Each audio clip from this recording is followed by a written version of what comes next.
Binabati ko po ang lahat ng mga kapatid kay Kristo. Sa mga kapatid na taga-Paysawan, mainit na pagyakap ang aking ibinibigay sa inyo.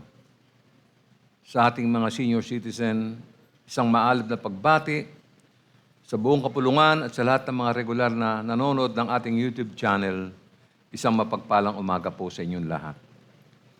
Bago po tayo magsimula, unang-una, binabati ko ang 8 nilalang na tumanggap sa Panginoon Jesus noong Miyerkules ng gabi. Dalangin ko po na sana'y magpatuloy kayo sa pananampalatayang inyong nasumpungan at patnubay nawa kayo ng Panginoong Jesus. Samahan niyo po ako sa maikling panalangin. Amang banal, lumalapit kami sa iyo. Nagpapakumbaba kami sa sandaling ito. Hinihingi po namin ang iyong kapuspusan habang kami ay nakikinig sa iyong salita. Panginoon, buksan mo ang aming mga puso, alisin mo ang anumang pag-aalinlangan, pagkabalisa o pangamba na maaaring maging hadlang sa aming pakikinig. Bigyan mo kami ng malinaw na pag-iisip. Bigyan mo kami ng masunuring espiritu upang maunawaan at maisabuhay ang mensaheng ihahatid mo. Samahan mo po ang iyong lingkod na magpapahayag ng salita ng may karunungan, tapang at katotohanan mula sa iyong espiritu ng may biyaya at katapatan. Mangusap po kayo sa amin at bigyang liwanag ang aming landas. Ituwid ang aming mga hakbang at lakad. Palakasin ang aming pananampalataya sa mas malalim na pagkakilala kay Kristo Jesus. Ito po ang aming dalangin sa pangalan ni Jesus. Amen.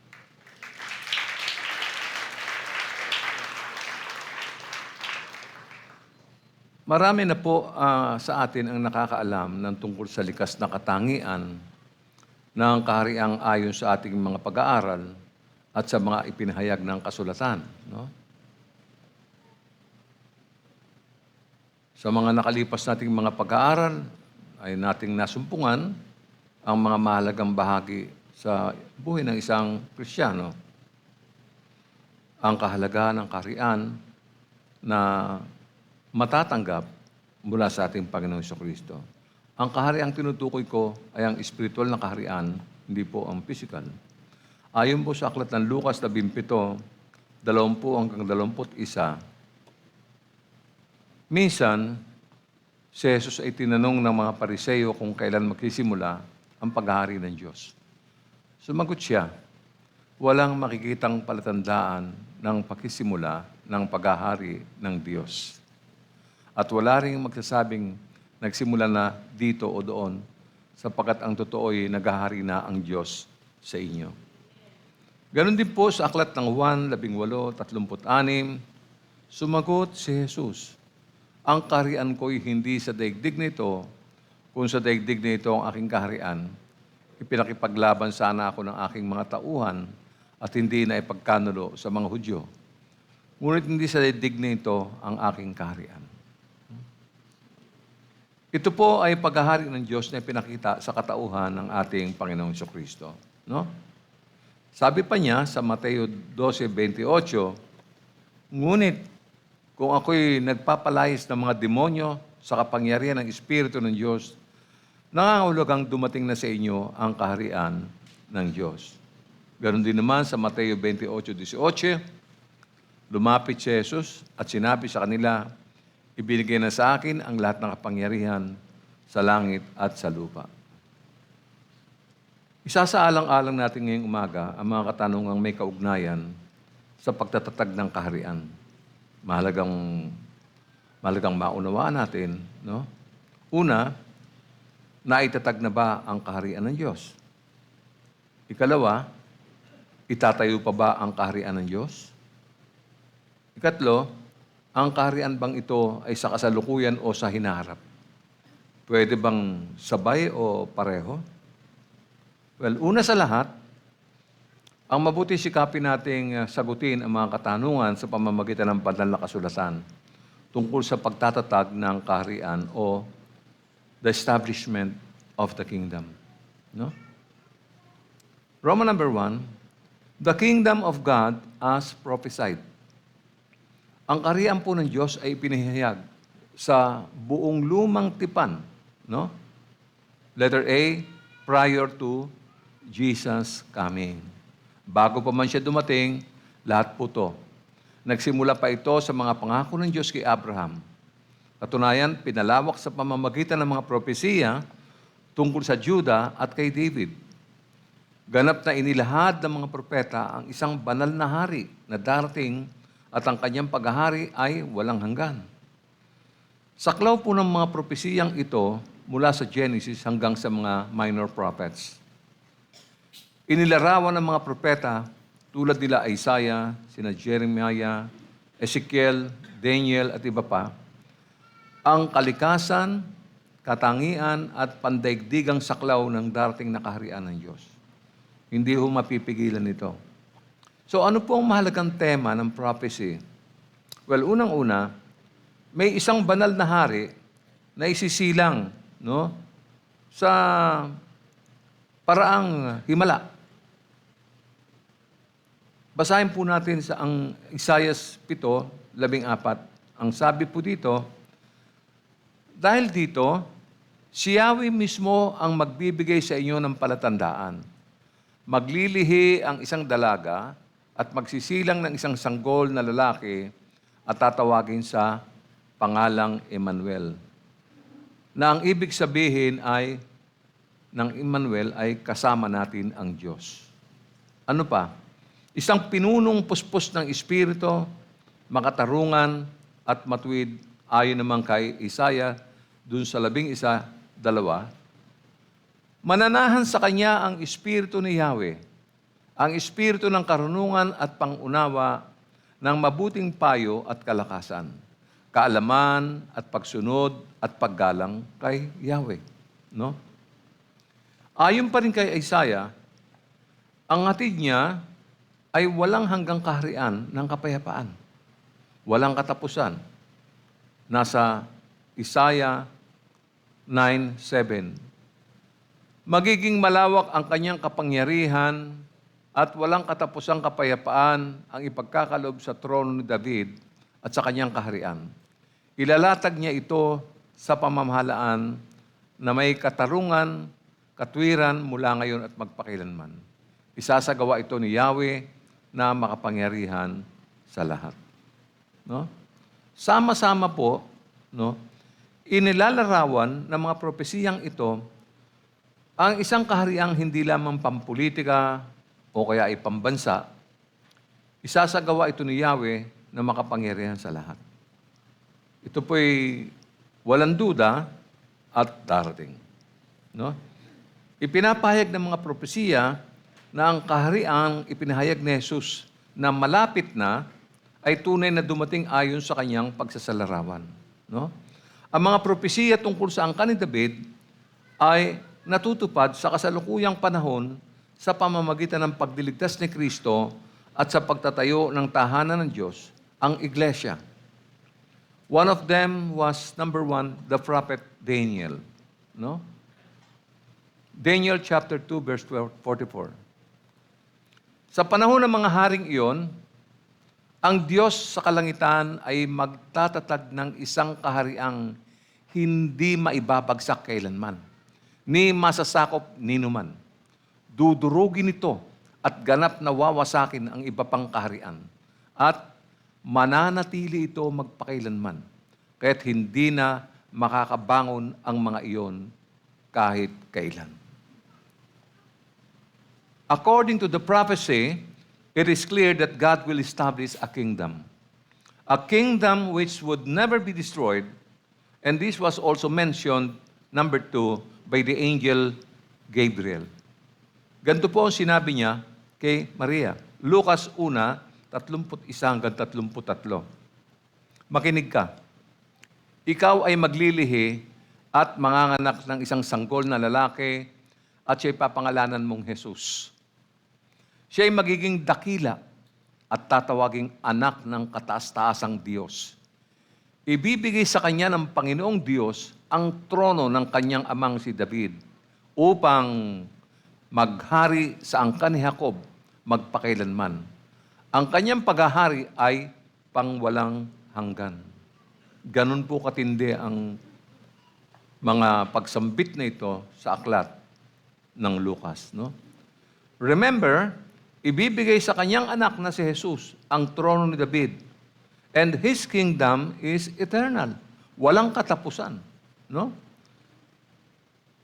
Letter B, during Jesus' ministry, at the beginning, dumating na ang oras at natupad sa panahong inihula ni Daniel.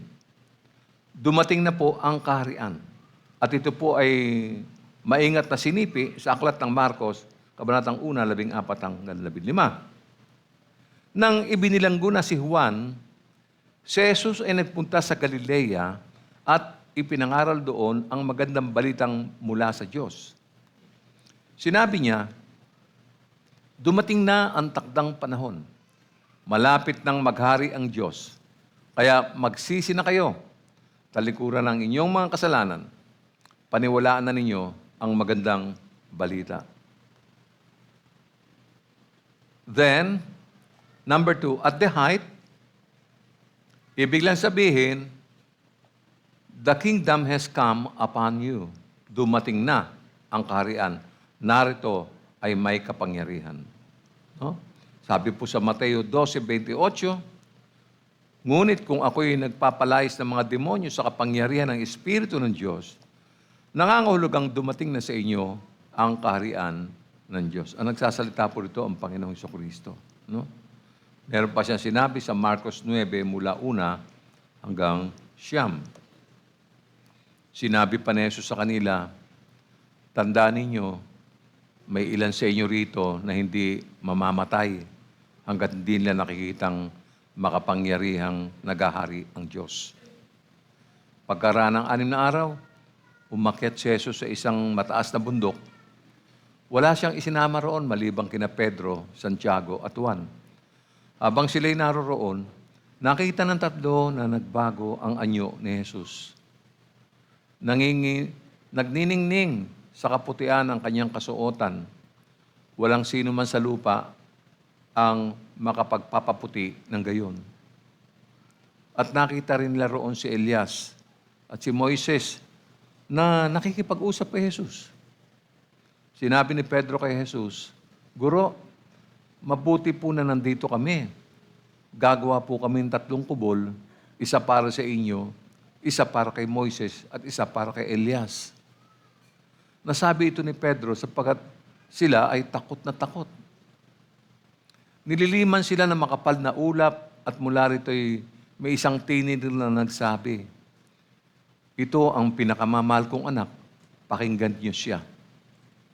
Nang tumingin sa paligid ang mga alagad, wala na silang ibang nakita maliban kay Jesus. Nang sila'y bumababa na mula sa bundok, mahigpit silang pinagbilinan ni Jesus na huwag sasabihin kanino man ang kanilang nakita hanggat hindi pa muling nabubuhay ang anak ng tao. At ang sumunod ay number 3, at the end. This was during Jesus' ministry at the beginning, at the height, and at the end. No? The thief on the cross and Joseph of Arimathea looked for the kingdom. Ito po yung na-record sa Lucas 23:42, Lucas 23:50-51, at Marcos 15:42-43. Iisa-isahin ko po. No? Lucas 23:42. At sinabi pa nito, Jesus, alalahanin mo ako kapag nagahari ka na. Sabi naman sa Lucas 23:50-51, may isang lalaki roon na ang pangalay Jose. Siya'y taga-Arimathea, isang bayan sa Juda. Mabait at matuwid ang taong ito. At isa siya sa mga naghihintay sa paghahari ng Diyos.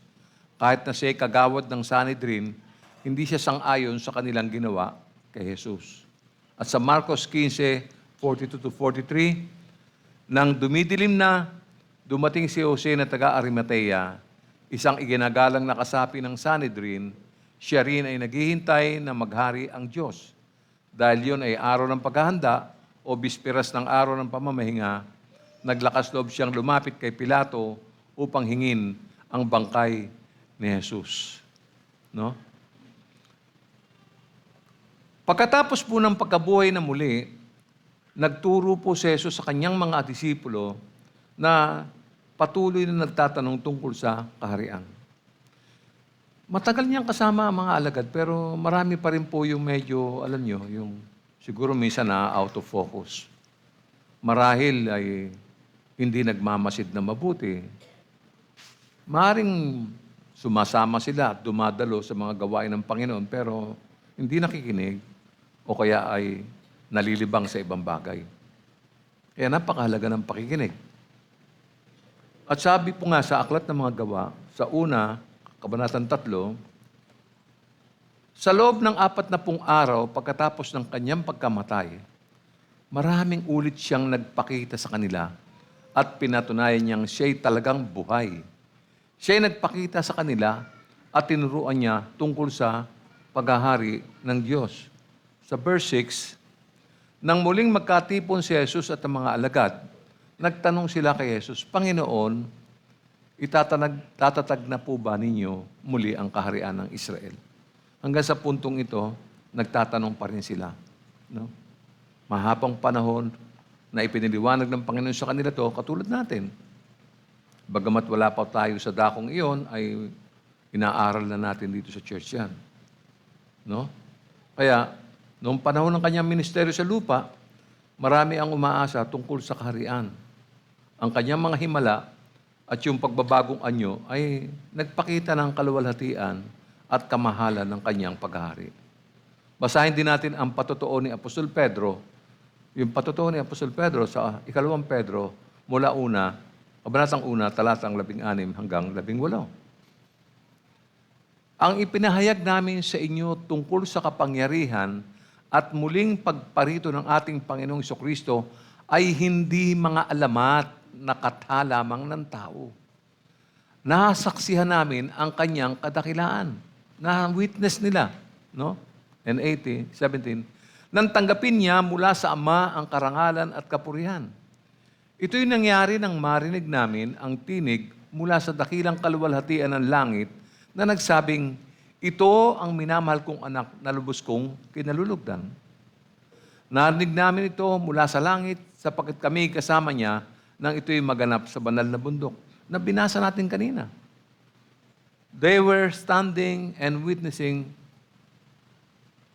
lahat ng mga bagay na nai-record sa Biblia ay na-witness nila Pedro, ni Juan at ni Santiago. Andun sila. Narinig lang ang tinig ng makapangyarihang Diyos. No? Ito po ay nangyari pagkatapos ng kanyang pag-akyat sa langit na mababasa naman natin sa kaharian ng Diyos sa kasalukuyan. No?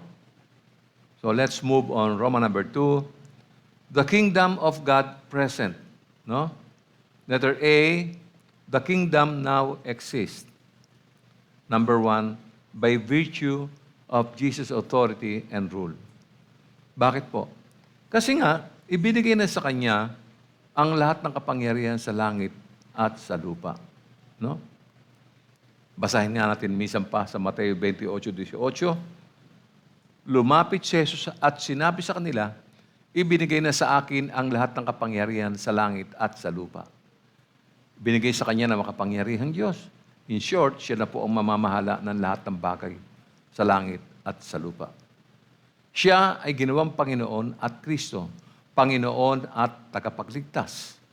Wala nang iba sa langit, sa lupa, ang sino man makapagliligtas sa tao mula sa kasalanan, kundi ang ating Panginoon lamang. Sabi po sa Aklat ng Mga Gawa, Kabanatang 2:36, kaya dapat malaman ng buong Israel na itong si Jesus na pinako ninyo sa krus ay siyang ginawa ng Diyos na Panginoon at Kristo. No? Katunayan po, ang lahat ng bagay ay inilagay na sa ilalim ng kanyang mga paa. Ito ay nilinaw po ng Biblia. No? Hindi lang po ito palasak na salita na napasa ilalim ng kanyang paa ang mga kapangyarihan sa langit at sa lupa, kundi ito po inirecord mismo ng Biblia. At basahin natin ito sa Efeso 1 mula 20 hanggang 22. No?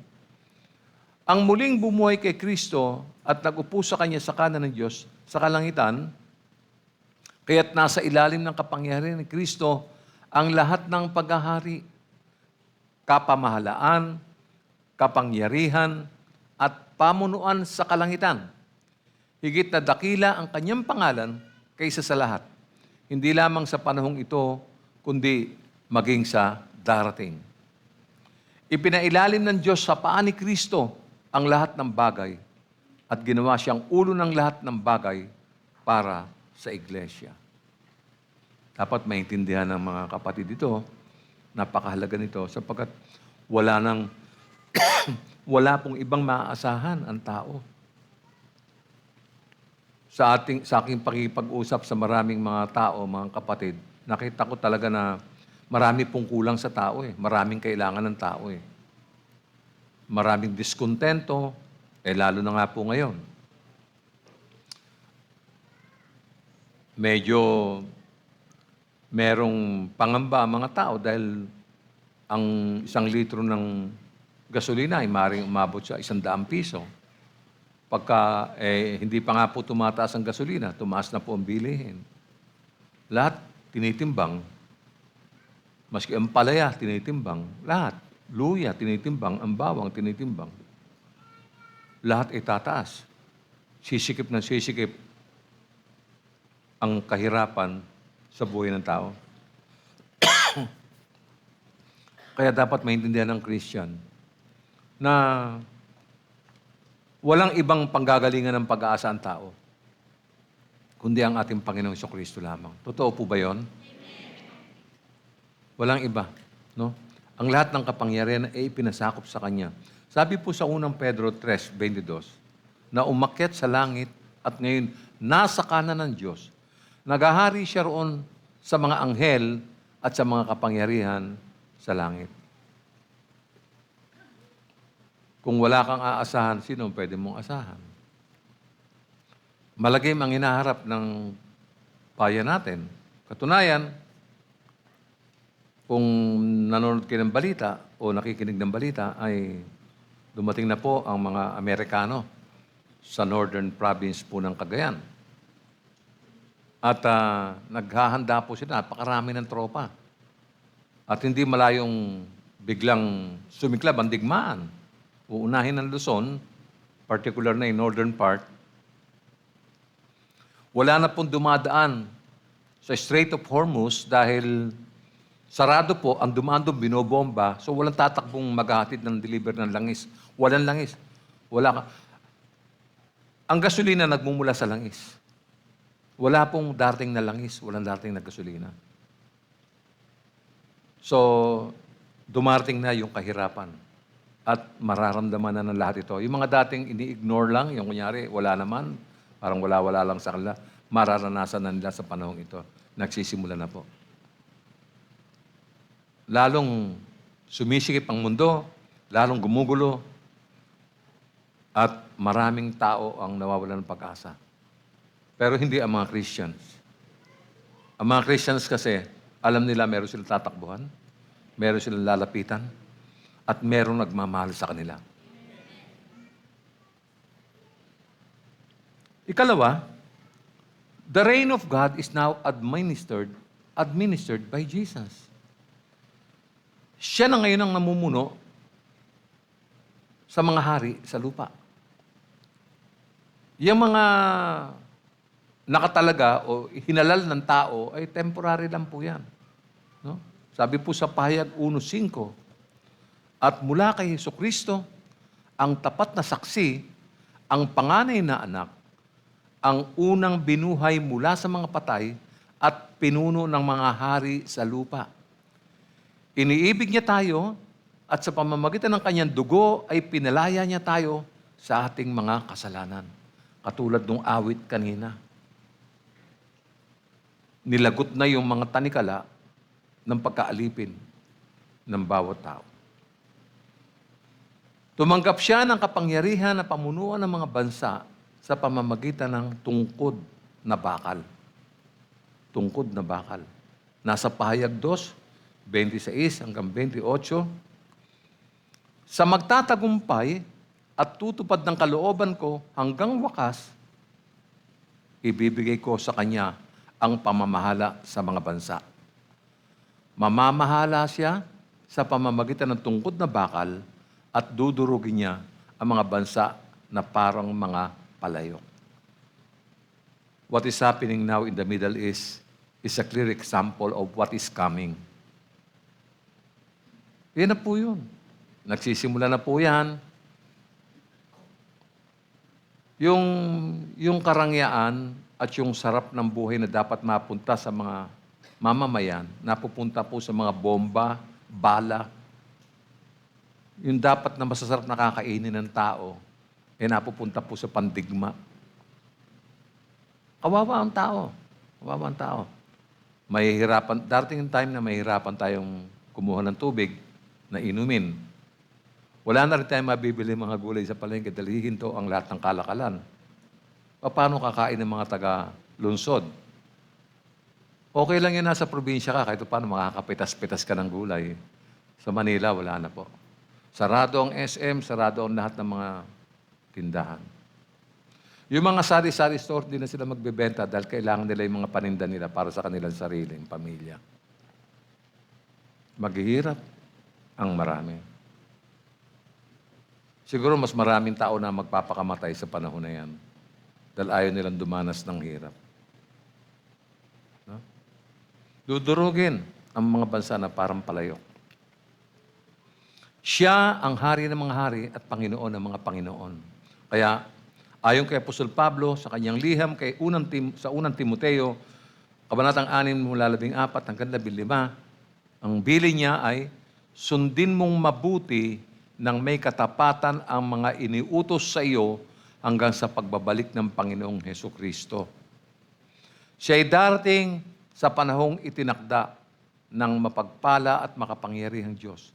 Hari ng mga hari at Panginoon ng mga Panginoon. Purihin ang Diyos.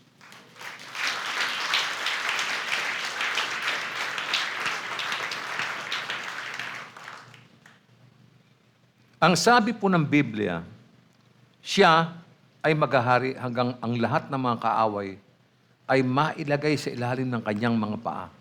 Sobrang kapangyarihan po ito. No? Hindi kagaya ng mga some president who are tyrants, mga nagpapahirap sa mamamayan, mga pangulo na walang inaatupag kundi sarili lamang. Siya hindi. Pero pasusukuin niya ang lahat ng kaaway. Lahat ng mga nagsasamantala na yan. No? Sabi po sa 1 Corinthians 15:25-26, sapagkat si Kristo'y dapat maghari hanggang sa malupig niya at lubusang mapasuko ang kanyang mga kaaway. Ang kahuli-huli, ang kaaway na kanyang lulupigin ay ang kamatayan. Hindi ho magpapabaya ang Panginoon sa atin. Kumilos na po siya at hindi na po ito uurong. No? Let's go to letter B. The kingdom now exists. The kingdom is now present. Number 1, note what is said about those in the church. Yung mga sinabi patungkol sa iglesia, patungkol sa church, patungkol sa atin. No? Tinawag tayo sa kaharian. Ganito po yung pagkakapaliwanag ni Apostol Pablo sa mga taga-Tesalonica, no? Sa chapter 2, verse 12. Sabi ni Paul, pinayuhan namin kayo, pinalakas namin ang inyong loob at hinikayat na mamuhay ng tapat sa paningin ng Diyos na tumawag sa inyo upang mapabilang sa kanyang kaharian at kaluwalhatian. Nakita niyo po yan? No?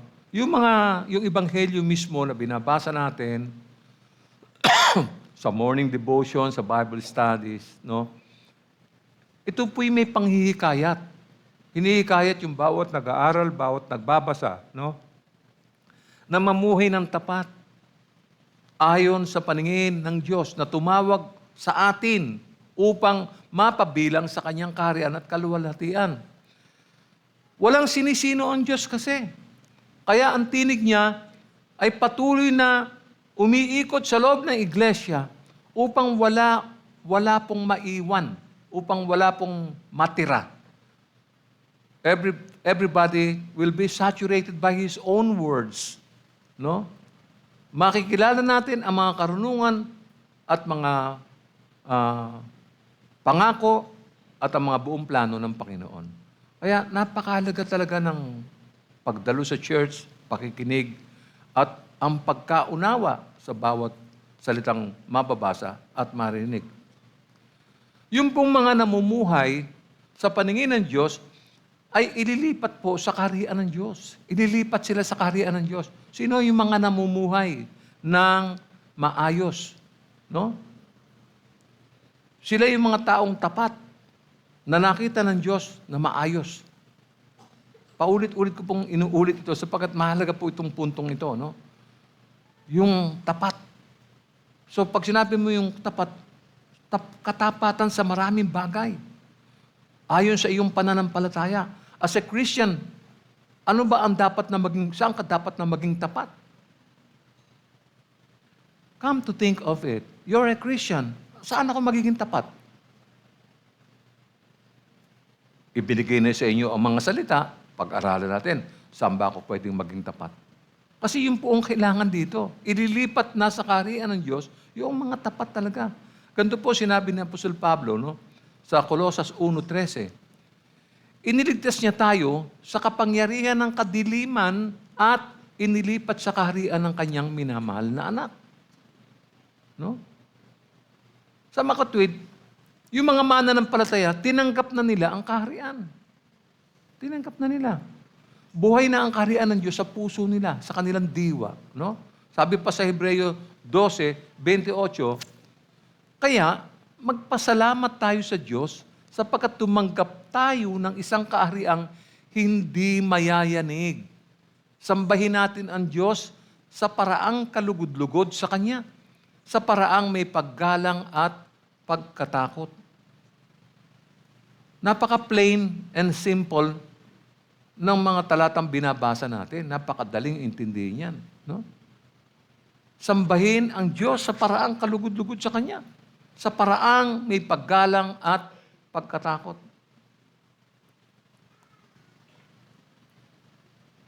Ang mga iniligtas ay magkakasama sa loob ng kaharian.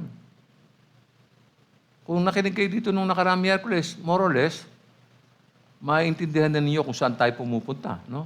Sabi po sa pahayag sa 1:9, ako'y si Juan, ang inyong kapatid at kasama sa kapighatian at pagtitiis na nararanasan ng mga kabilang sa kanyang kaharian dahil sa pakikipag-isa kay Jesus. Itinapon ako sa isla ng Patmos sapagkat ipinahayag ko ang salita ng Diyos at ang katotohanang inihayag ni Jesus. Yan po yung dadanasin ng mga nakipag-isa kay Kristo. Talagang wala pong, hindi naman yung parang boat na smooth sailing, no? Yung payapang-payapang paglalayag. Hindi po. Ang buhay ng Kristiyano ay masalimuot sapagkat may mga bagay tayong binabaka. Meron tayong mga bagay na titiisin, kasama dyan yung mga kahirapan, mga bagay na hindi naman natin talaga inaasahan. No? Ano pa? Number 2, the church is that community of souls in whose hearts Christ is recognized as sovereign. Ano po ito? Ipinahayag nila si Kristo bilang Panginoon. Remember, ipinahayag na kanila mga labi na si Kristo ay Panginoon at sila'y nangaligtas. Mahalaga yun eh. No? Sabi po sa Roma 9:9-10, no? Kung ipapahayag ng iyong labi, listen carefully, kung ipapahayag ng iyong labi na si Jesus ay Panginoon at buong puso kang sasampalataya na siya'y muling binuhay ng Diyos, maliligtas ka. Sandali, hindi pa tayo tapos dyan. Kasi napakasimple minsan ng pagtanggap natin sa salita ng Panginoon. Hindi natin lubos na inuunawa. Ulitin ko po. Kung ipinapahayag ng iyong labi na si Jesus ay Panginoon at buong puso kang sasampalataya na siya'y muling binuhay ng Diyos, sabi, maliligtas ka. Ano po ibig sabihin yan? Ang ibig sabihin yan ay ipapahayag natin si Jesus sa ating mga patotoo na siya ay Panginoon. Mahalaga ito para sa mga taong nagnanais na maligtas. Ipapatotoo mo paano mo nakilala si Jesus, saan mo siya nakilala, kailan mo siya nakilala, ano ang mga pangako niya sa iyo, at kung bakit ka naligtas. Itong mga bagay na ito ay patotoo mo na dapat iparinig sa mga tao, i-confess ng iyong mga labi na si Jesus ay Panginoon. Akala natin yung confession ay personal lang. Lord, naniniwala ako, sumasampalataya ako sa iyo at ako'y naligtas na. Hindi po. Confessing the words, confessing our testimony. Sa mga taong hindi pa nakakilala kay Jesus, sabihin mo kung ano nangyari sa buhay mo. Ipatotoo mo sa kanila. Hindi na makikilala si Jesus hanggat di ka nagbibigay ng halimbawa sa buhay mo. Hindi ho ba? No? Sa verse 10, sapagkat sumasampalataya ang tao sa pamamagitan ng kanyang puso at sa gayon ay pinapawalang sala ng Diyos. Nagpapahayag naman siya, nakita nyo na, sa pamamagitan ng kanyang labi at sa gayon ay naliligtas. Confess Jesus Christ. Puntahan mo yung mga kaibigan mo, kakilala mo, kamag-anak mo. Lalo-lalo na yung family member. Yung mga anak, yung mga bata. Hindi pwedeng ikaw lang nandito sa church. Paano yung anak mo? Paano naman kung kasama mo nga ang mga anak mo pero hindi naman sila nananalig sa Panginoon? Yun ang problema natin. Malaking problema yun. Hindi po, yung salvation, hindi mere attendance in the church. I'm very sorry, no? Hindi po naligtas ang tao dahil dumalo lang siya ng church. No. Linawin natin yung mga puntong ito, no? Bago tayo malihis at maligaw at hindi maligtas. No? Confess with your mouth that Jesus Christ is the Lord. Share it. Ibahagi mo yan sa mga tao. Ipapahayag natin sa mga tao na siya ay Panginoon. No? Sabi pa ho sa 1 Peter chapter 3 verse 15, igalang ninyo si Kristo mula sa inyong puso at sambahin ninyo siya bilang Panginoon. Lagi kayong maging handang magpaliwanag sa sino mang magtatanong sa inyo tungkol sa pag-asa na nasa inyo. Confess mo. Alam mo, nung araw, gusto ko nga nung araw, magpakamatay na eh. Pero salamat, isang araw, na-encounter ko ang Panginoong Jesucristo. Kwento mo. Siya nagpalakas ng loob ko. Sinabi niya sa akin, meron kang pag-asa. You see? Confession is very important. No? Kaya nga yung Friday natin, sabi ko nga sa kapatid, dumating na ang Panginoon spiritually sa church, finally. No? Inaabot na tayo ng halos mag-aalas 10 na ng gabi. Yan po yung isang katibayan na dumarating ang revival sa church. Ang mga patotoo ng mga bagong mananampalataya ay nakakahikayat. Nakapaghatid ng pag-asa doon sa mga bago na iba. Kita niyo po yun? Mahalaga po talaga ang patotoo sa harap ng mga hindi mananampalataya. Turuan nating magpasakop sila sa kapangyarihan ng Diyos. Sabi po, may sinasabi ang aklat ng mga awit sa 110 verse 1-3. Sinabi ni Yahweh sa aking Panginoon, maupo ka sa kanan ko hanggang lubusan kong mapasuko sa iyo ang mga kaaway mo. Magmula sa dakong sayon ay palalawakin niya ang lupaing iyong sakop at lahat ng kaaway mo'y sakupin at pagharian, gayon ang kanyang utos. Sasamahan ka ng madla kung dumating ang panahong lusubin ka ng kaaway, magmula sa mga bundok, lalabas at sasamahan ka ng mga kabataan.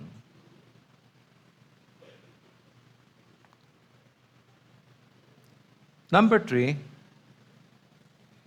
and for these reasons, the term church and kingdom are often used interchangeably. No, pwede mong pagpalit-palitin yung church sa kingdom. Ito'y kagaya nung kausapin ni Jesus si Apostol Pablo sa Mateo 16:18. Ano sabi niya?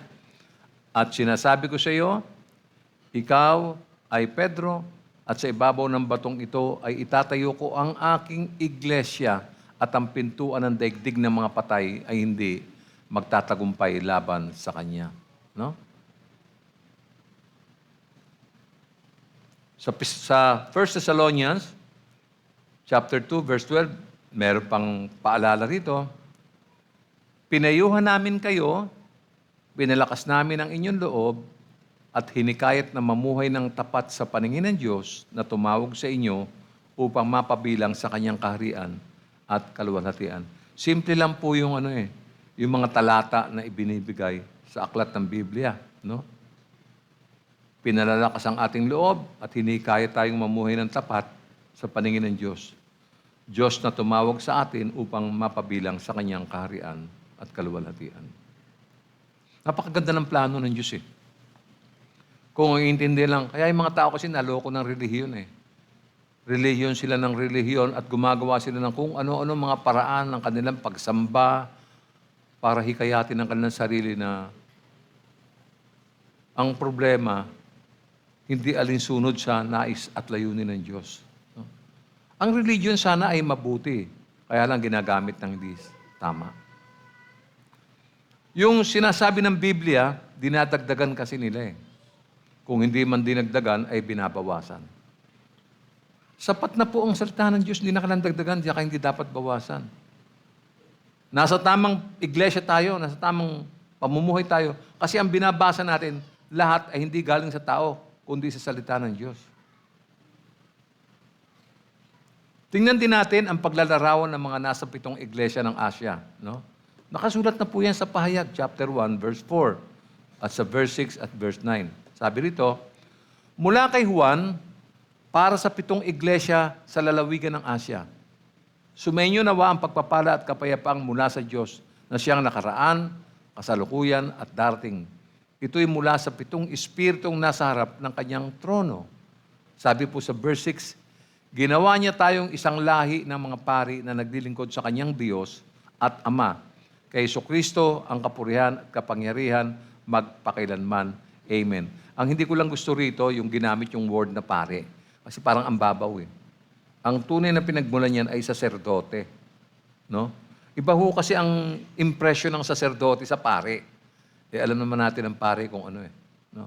Kaya yun lang, kasi yung translation po nito ang hindi ko gusto. No?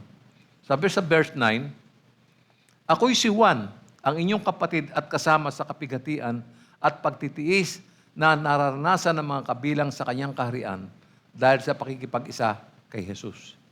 Itinapon ako sa isla ng Pasmos sapagkat ipinahayag ko ang salita ng Diyos at ang katotohanan ng inihayag ni Jesus. So, ang kaharian ng Diyos at ang paghahari ni Kristo ay umabot po sa church at nakikinabang yung mga taong nasa loob ng church.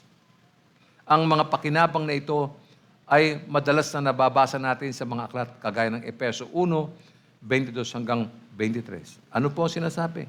Ipinailalim ng Diyos sa paa ni Kristo ang lahat ng bagay at ginawa siyang ulo ng lahat ng bagay para sa iglesia. Ang iglesia, ang katawan at kapuspusan ni Kristo na siya namang pumupuno sa lahat ng bagay. Tayo ang iglesia, napupuno tayo ng kapuspusan ng Panginoon. So puntahan natin yung panghinaharap. Roman number 3, the kingdom of God future. Letter A, Jesus spoke of its future in number 1, in the parables of tares. We must remember that the kingdom is both present and future. Sa katapusan po ng panahon, ang mga matuwid ay magliliwanag sa kaharian ng kanyang Ama. Yung mga matuwid. Ito po yung mga taong hindi ikinahiya ang Panginoong Jesucristo. Sila po yung mga taong, naalala ko po yung mga nabasa kong mga aklat. No? Naalala ko yung nagtitipon-tipon yung mga Christian sa Russia. No? Alam naman yung communist country po yung Russia. No? May isang article na basa ko ron. Yung mga Christian, nagpupulong-pulong sila sa loob ng kuweba malapit sa gubat. Hindi sila pwede sa city kasi madali silang maaresto ng Red Guard. Nagpupuri po yung mga Christians. No? Siguro mga mga kulang-kulang 20. Makakata sila. Biglang may pumasok na sundalo, yung Red Guard. Russian Red Guard, pumasok. Nakita nung namumuno sa kanila yung Red Guard. Sabi niya sa mga kapatid, magpatuloy daw umawit. Tuloy silang umawit. Yung red guard nakatayo, hawak yung baril. Tapos nung bumaba na yung awitan, huminto na, wala po nagsasalita. Tapos, sabi nung namumuno sa kanila, pumunta ka ba rito para arestuhin kami lahat? Hindi. Napalitaan ko kasi may gawain dito, kaya huwag kayo maingay. Kaya sumama rin ako dito. Gusto kong maging bahagi ng inyong pagpupuri sa Diyos. Hindi natakot yung red guard. Alam ba niyo, ang parusa ron. Naalala ko tandaan niyo, yung mga taong ikinakahiya ang Panginoon. Sa China naman, totoo yung kasaysayan din, pumasok yung mga People's Liberation Army sa isang church. Malit na church lang ito. Nakatago din po ito. Alam niyo ang ginawa ng mga People's Liberation Army, binakbak po nila yung cross, binagsak doon sa lupa, at pinag-aaresto yung mga tao. Tinipon sila. Sabi ng PLA, sabi nila, palalayain namin kayo, hindi namin kayo kukulong. Basta, lumakad kayo, pagtapat nyo sa krus, duraan nyo ang krus. Yung mga so-called Christians ay pumila at marami sa kanila dinuraan yung krus. Takot mamatay. Dumating yung bata na babae, 9 years old. Pagtapat niya sa krus, hindi siya dumura. Yung krus kasi puro dura na eh. Ang ginawa ng bata, dumapa siya, niyakap niya ang krus. Isa lang ang namatay nung araw na yun, yung bata lang. Maraming Christian ang tatalikod. Maraming Kristiyano ang matatakot mamatay. Pero sinabi ni Jesus, yung mga taong natatakot mawalan ng buhay ang siyang mawawalan nito. Oo. Kasi ang hinahanap ng Diyos yung katapatan natin. Hindi natin siya ikinakahiya. No? Kaya kung mangyayari muli na magkaroon ng mga altar call na ganyan, at kung nahihiya ka, para kang gano'n, para kang dinuduraan mo yung krus ng Panginoon. Parang hindi mo naintindihan ang Ebanghelyo. Alam ba niyo, pagkakataon na yon. Sa sandaling isuko mo ang buhay mo kay Jesus, alam mo ba kung ano mangyayari? Lahat ng bagay magbabago sa iyo. No? Yung mga taksil, kawawa sila. Pagdating ng araw. No? Pagdating ng katapusan ng panahon. May sinasabi sa aklat ng Mateo sa 40 hanggang 43. Basahin natin. Kung paanong ang mga damo ay tinitipon at sinusunog, ganon din ang mangyayari sa katapusan ng daigdig. Ipinag-utos ng anak ng tao sa kanyang mga anghel na tipunin nila mula sa kanyang kaharian ang lahat ng nagiging sanhi ng pagkakasala at ang lahat ng gumagawa ng masama. Iahagis nila ang mga ito sa lumalagablab na pugon at doon ay mananangis sila at magngangalit ang kanilang mga ngipin.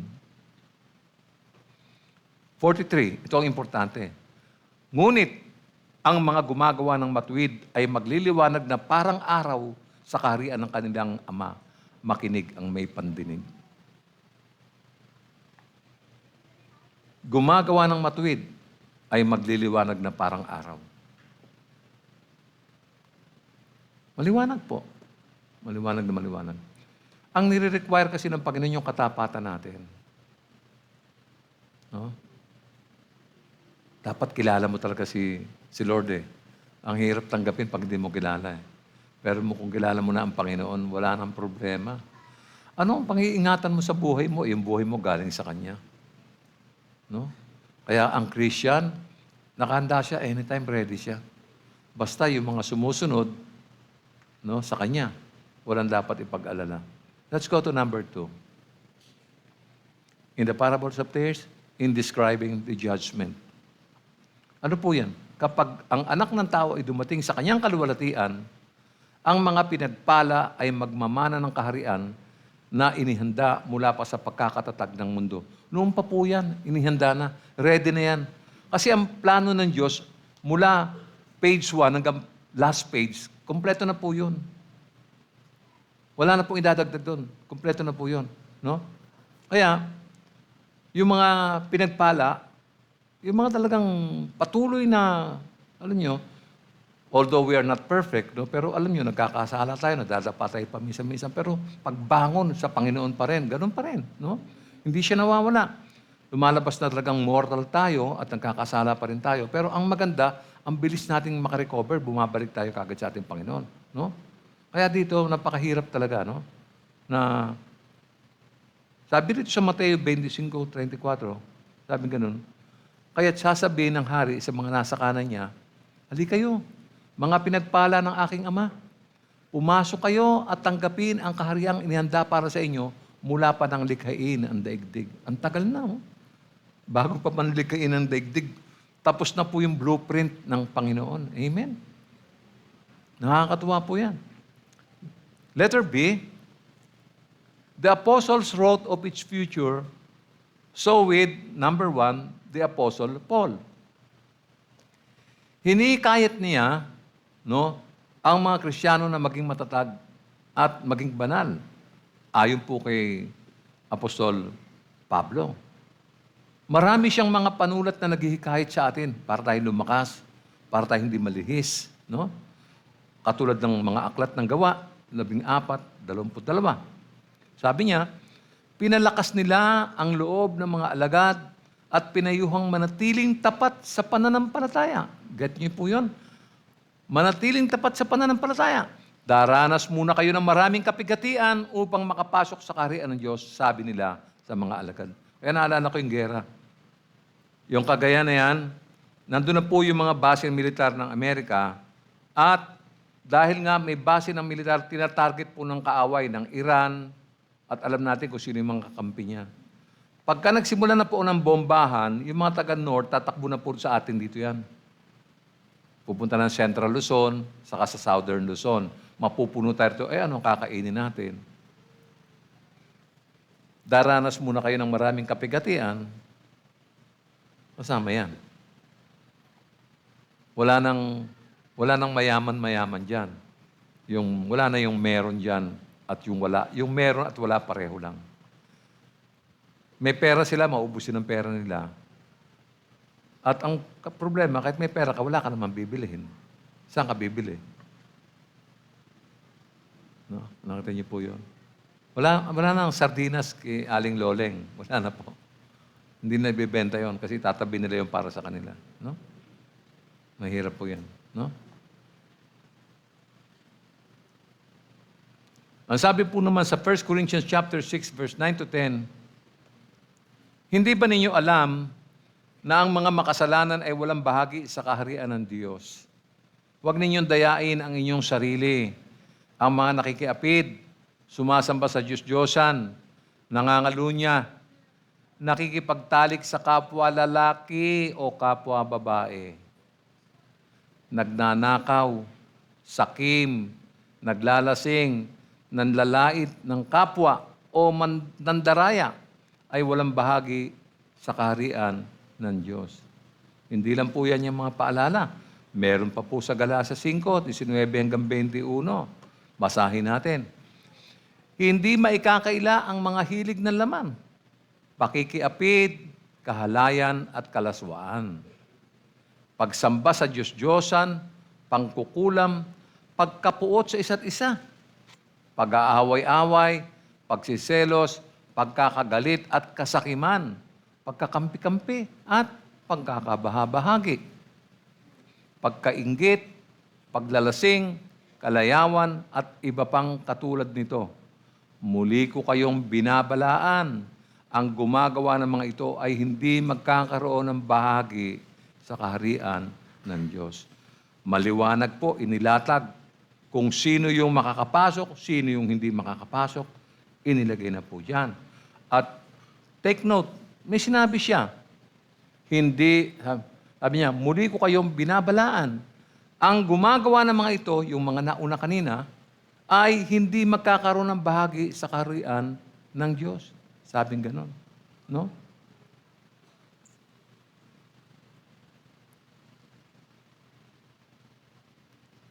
Sa 21, ayun, no? Paglalasing, kalayawan, at iba pang katulad dito. Gusto kong mapansin niyo yung bahaging ito, no? Yung iba pang katulad nito. Kasi binanggit na po yung mga ayaw ng Diyos, eh. Tapos dinagdag pa yung iba pang mga katulad nito. Yung ipinaliwanag po yung tungkol sa yung Kung tutuusin yung mga kasalanan dito, kulang pa po yun. Kulang pa po yung nakalista rito. Wala po rito yung addict. Hindi kasama. Yung mga nasa bisyo, sugal, paninigarilyo. Kaya idinagdag ng Biblia yung iba pang katulad nito. Kasi baka sabihin niba, hindi naman sinabi ng Diyos, bawal ang addict eh. Ako naninigarilyo lang naman ako, pero hindi naman sinabi ng Bible na bawal manigarilyo. Talaga? Hindi rin sinabi ng Panginoon na bawal ang sugal. Kaya nga binanggit doon yung iba pang katulad nito. Naintindihan niyo po yun? Wala tayong pwedeng palusot sa buhay. Pag hindi ka gumagawa ng mabuti sa mata ng Diyos, patay ka riyan. No? Ipiniliwanag din ang tungkol sa pag-asa ng pagkabuhay na muli. Ito mahalagang mahalaga. Sa Korinto 15, 22 hanggang 26. Sabi pong ganon, sapagkat kung paanong mamamatay ang lahat dahil sa kanilang kaugnayan kay Adan, gayon din naman, mabubuhay ang lahat dahil sa kanilang kaugnayan kay Kristo. Nakita niyo po yun? Kaugnayan kay Kristo. Ngunit ang bawat isa'y may kanya-kanyang takdang panahon.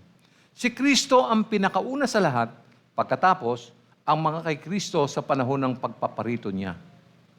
At darating ang wakas, kapag naibigay na ni Kristo ang kaharian sa Diyos Ama, pagkatapos niyang malupig ang lahat ng paghahari, pamahalaan at kapangyarihan, sapagkat si Kristo'y dapat maghari hanggang sa malupig niya at lubusang mapasuko ang kanyang mga kaaway. At ang kahuli-hulihang kaaway na kanyang lulupigin ay ang kamatayan. Kaya ang laki ng pag-asa ng tao eh. Mamamatay ka, then one day, bubuhayin kang muli ng Panginoon para makasama kanya ng permihan.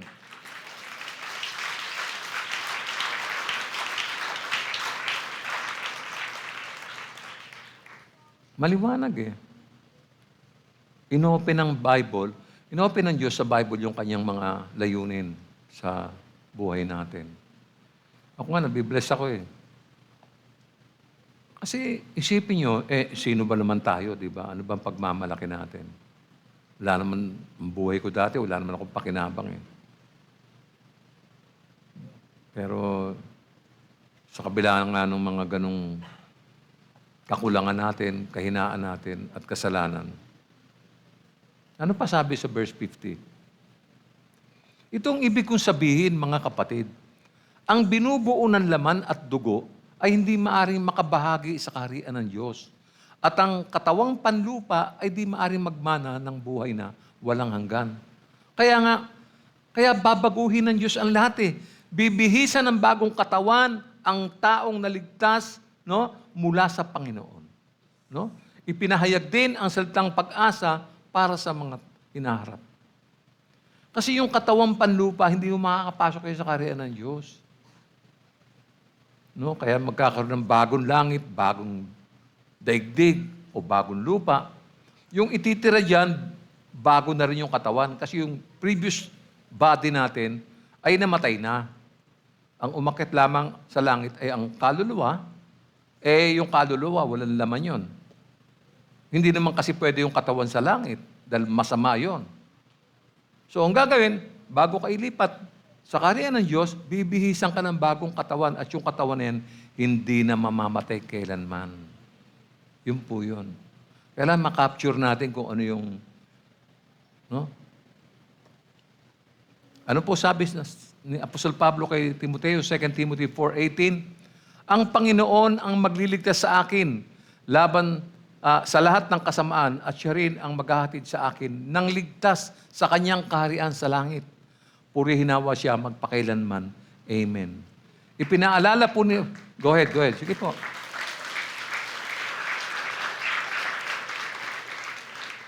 Ipinaalala po ni Apostol Pedro, no?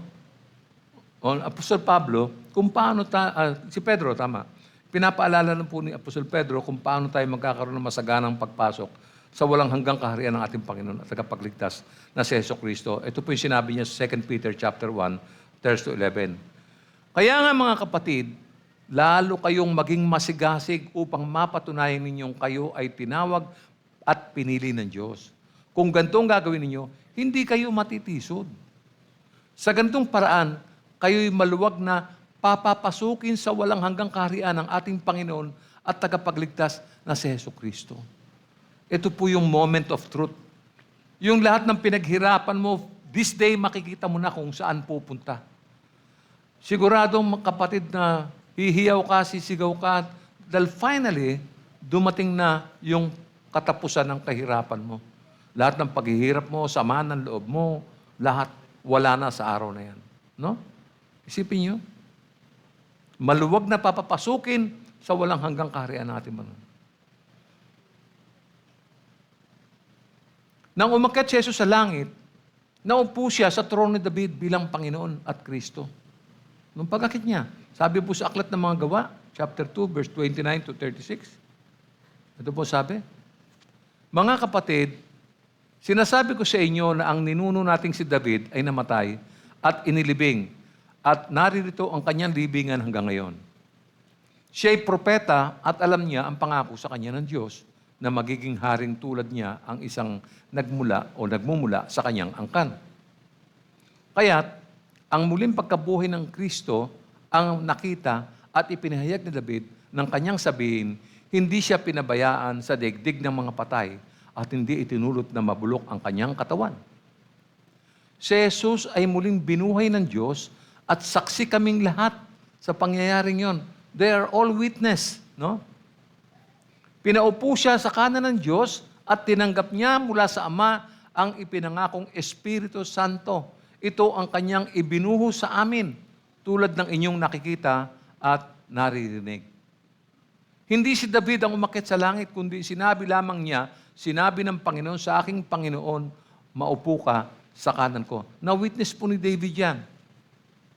Hanggang lubusan kong mapasuko sa iyo ang mga kaaway mo. Kaya dapat malaman ng buong Israel na itong si Jesus na ipinako ninyo sa krus ay siyang ginawa ng Diyos na Panginoon at Kristo. No? Relihiyon kasi ng relihiyon ng mga tao eh. Hindi nila naintindihan kung ano ang gusto ng Diyos eh. No? Sa Lucas 1:32 hanggang 33, meron pa. Sabi niya, siya'y magiging dakila at tatawaging anak ng kataas-taasang Diyos. Ibibigay sa kanya ng Panginoong Diyos ang trono ng kanyang amang si David upang maghari sa angkan ni Jacob magpakailanman. Ang kanyang paghahari ay pang walang hanggan. Sinimula na po ng ating Panginoon ang kanyang makaharing paghahari na higit pa sa paghahari ni David. No? Inihula po ito ni Daniel. Malayo pa ha, wala pa po yung bagong tipang aklat. Inihula na po ito ni Daniel sa chapter 7, 13, and 14. Ang sabi rito, patuloy ang aking pangitain. Nakita ko sa alapap sa langit ang parang isang tao. Lumapit siya sa nabubuhay magpakailanman. Binigyan siya ng kapamahalaan, ng karangalan at ng kaharian upang paglingkuran siya ng lahat ng tao sa bawat bansa at wika. Ang pamamahala niya ay hindi magwawakas at ang kanyang kaharian ay hindi mawawasak. As early as the Old Testament times, isipin nyo, wala pa si Christ, ayan na po yung nangyaring hula. Sa Aklat ng Mga Gawa, ito naman ang nangyari. Chapter 1, verse 9 to 11. Pagkasabi nito, si Jesus ay iniakyat sa langit habang ang mga alagad ay nakatingin sa kanya at natakpan siya ng ulap. Sila'y nakatitig sa langit habang siya'y iniaakyat sa langit. Walang ano-ano'y dalawang lalaking nakaputi ang lumitaw sa tabi nila. Sabi nila, kayong mga taga-Galilea, bakit kayo nakatayo rito at nakatingin sa langit? Itong si Jesus na umakyat sa langit ay magbabalik gaya ng nakita ninyong pag-akyat niya. Yan po naman yung witness, no, ng mga anghel. Si David po ang namuno sa bansang Israel, si Jesus ang mamamahala sa lahat ng bagay kabilang ang kanyang iglesia, no? Sa akin pong pagtatapos, no? Basahin din natin ang Efeso 1:21 hanggang 22. Kaya't nasa ilalim ng kapangyarihan ni Kristo ang lahat ng paghahari, kapamahalaan, kapangyarihan, at pamunuan sa kalangitan. Higit na dakila ang kanyang pangalan kaysa sa lahat, hindi lamang sa panahong ito, kundi maging sa darating. All power, mga kapatid. Verse 22, ipinailalim ng Diyos sa paa ni Kristo ang lahat ng bagay at ginawa siyang uno ng lahat ng bagay para sa iglesia, para sa atin. No? Okay? Habang ang kanyang paghahari ay inilalarawan kahit noong panahon ng kanyang misteryo sa lupa, ito ay ganap na naitatag nang siya po ay umakyat sa langit at umupo sa kanang kamay ng Diyos. Habang ang kanyang kaharian ay kasalukuyan, ito rin ang hinaharap. Pagdating po niya, pagbabalik niya, hindi ito para itatag ang kanyang kaharian, kundi upang ibigay sa Diyos. Bigyan natin ng pagdilinaw ito sa 1 Corinthians 15:22-26. Sapagkat kung paanong mamamatay ang lahat dahil sa kanilang kaugnayan kay Adan, gayon din naman mabubuhay ang lahat dahil sa kanilang kaugnayan kay Kristo. Ngunit ang bawat isa ay may kanya-kanyang takdang panahon. Si Kristo ang pinakauna sa lahat, pagkatapos ang mga kay Kristo sa panahon ng pagparito niya. At darating ang wakas kapag naibigay na ni Kristo ang kaharian sa Diyos Ama, pagkatapos niyang malupig ang lahat ng paghahari, pamahalaan at kapangyarihan. Sapagkat si Kristo ay dapat maghari hanggang sa malupig niya at lubusang mapasuko ang kanyang mga kaaway. Ang kahuli-huli ang kaaway na kanyang lulupigin ay ang kamatayan. Gagawin niya yon. Aalisin ang lahat ng mga bagay na nakakasakit at nagsasagawa ng katampalasanan. Sabi po sa Mateo 13:41, ipag-uutos ng anak ng tao sa kanyang mga anghel na tipunin nila mula sa kanyang kaharian ang lahat ng mga nagiging sanhi ng pagkakasala at ang lahat ng mga gumagawa ng masama. Darating po yan. Kaya yung mga ayaw tumigil sa paggawa ng hindi mabuti ay napapaalalahanan, no? Sapagkat tayo ay imperfect, so para tayong tumutulay sa alambre. Kailangan maingat na maingat sapagkat yung mga iniligtas na ay hindi dapat mapahamak. Yung mga iniligtas na dapat patuloy na po yan, makasama na sila ng Panginoon forever and ever, no? Ang kaharian ng Diyos kay Kristo na pinasanayaan ng kanyang unang pagparito ay magtatapos po sa kanyang ikalawang pagparito. Katunayan, ang kahariang nagsimula noong umakyat si Jesus ay isang walang hanggang kaharian na hindi kailanman mawawasak. Sa kanyang pagbabalik, gusto ba nating maging bahagi ng kahariang yun sa kanya na ibinigay sa Ama? Kung gusto natin, kailangan kang maipanganak na muli. No?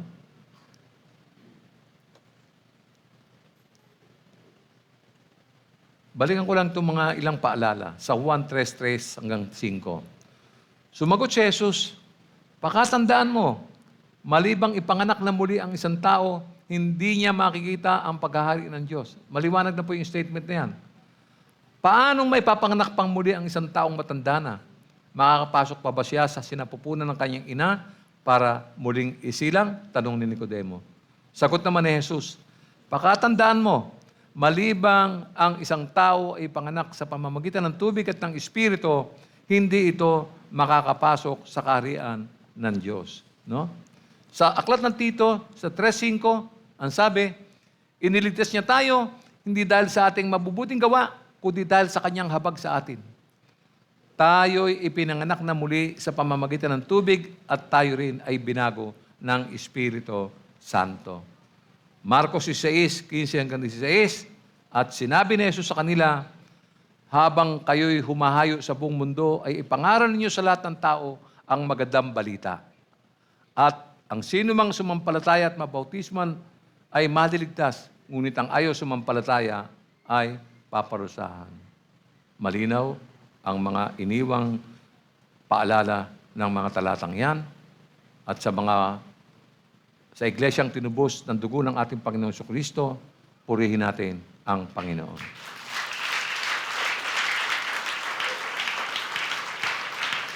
Naanyahan ko pong tumayo ang lahat at tayo po ay manalangin.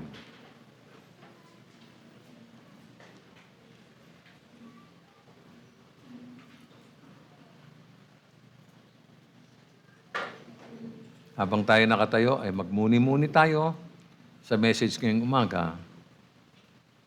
Alalahanin natin ang mga ipinangako ng Diyos. As we pray all together, remember what Jesus said. Ama na nasa langit, salamat sa lahat ng katotohanan ng inihayag. Bawat paalala ay isang biyaya. At bawat pagpapakilos, nalilinis ang puso namin. Sa aming pansamantalang paglisan, naway lumalim ang aming pagnanais na makilala ka ng lubos. Hindi lamang sa aming mga isip, kundi sa aming buong buhay. Sana, Ama, mag-ugat ang mga itinanim na binhi ngayon sa aming mga puso. Tulungan mo po kami lumakad ng may pagsunod, pagpapakumbaba, at pagtsatsaga.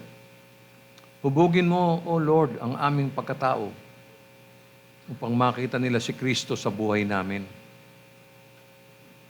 Patuloy mo po kaming turuan, hikayatin at gabayan sa lahat ng katotohanan. Sana ay manatili kaming masunurin, nakahanda ang aming mga isipan.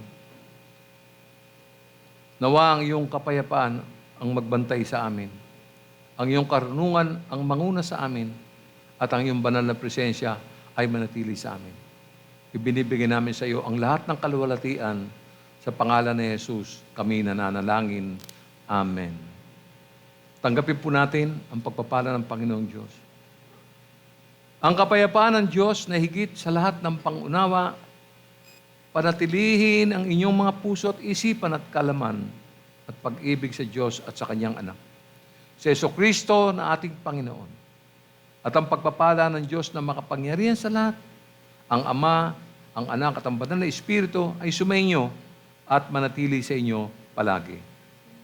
Ang lahat ng pinagpala ay magsabi ng, purihin ang Panginoon, magbatian ang bawat isa.